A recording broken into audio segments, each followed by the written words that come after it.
Bakit nga po ba kailangan natin sa ating katawan ang mga healthy na pagkain kagaya ng vegetable at isda? Dahil nga po mayaman sa vitamins and minerals ang mga vegetable at mga isda na kailangan ng ating katawan para po makumpleto ang ating mga balanced diet. Dahil sa sobrang dami po ng vitamins and minerals na taglay ng mga gulay at isda, kaya naman po malaki ang maitutulong nito sa ating kalusugan. Dahil pack po iyan ng essential kagaya po ng vitamin A, vitamin C, and vitamin E. Kagaya po ng potassium at magnesium na kailangan ng ating katawan para mag-function. At ang vegetable po ay mayaman din po sa fiber, is crucial for maintaining a healthy digestive system, preventing constipation and promoting feeling of fullness. At nire-regulate din po niyan ang ating blood sugar dahil nagtataglay din po sila ng phytochemical included antioxidant and anti-inflammatory compounds. Yung pong mga nabanggit ko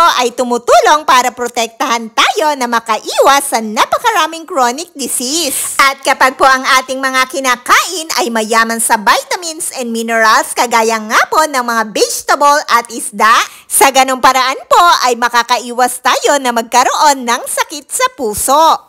Kagaya po ng stroke at pwede ka rin pong makaiwas sa cancer at type 2 diabetes. At kung ikaw naman po ay may constipation, ang vegetable po ay malaki ang maitutulong sa iyo dahil mayaman po sa fiber ang vegetables para ma-prevent po ang iyong constipation. At ang vegetable po ay low sa calories pero mayaman po sa fiber. Kaya po napakaganda po talaga ng mga vegetables at isda sa ating katawan dahil nga po pack sila ng mga vitamins and minerals, nutrients na kailangan ng ating katawan. At tumutulong din po ang vegetable para ma-improve ang ating mga mood. At yung mga dark leafy green po ay rich po sa iron, magnesium at vitamin B. Yun po ang tumutulong para ma-improve ang ating mga mood. Kaya naman po kung ikaw ay mahilig talaga sa vegetable, malaki po ang matutulong ng vegetable para makaiwas ka sa napakaraming sakit.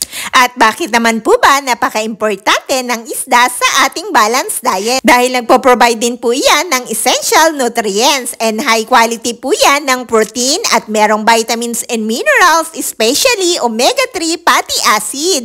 Ano nga po ba ang naitutulong ng omega-3 fatty acid sa ating katawan? Ang omega-3 fatty acid po ay tumutulong para makaiwas tayo na magkaroon ng heart disease at meron din po yang tulong para mag-function ang ating mga brain. At napakarami din pong vitamins and minerals na taglay ang isda kagaya po ng vitamin D, vitamin B2, iodine, iron, zinc, which important for bone health, immune system function, overall well-being. At ayon din po sa pag-aaral, ang isda po ay tumutulong para ma-improve ang ating mga mental health. Sa ganung paraan po ay makakaiwas tayo na magkaroon ng depression at anxiety.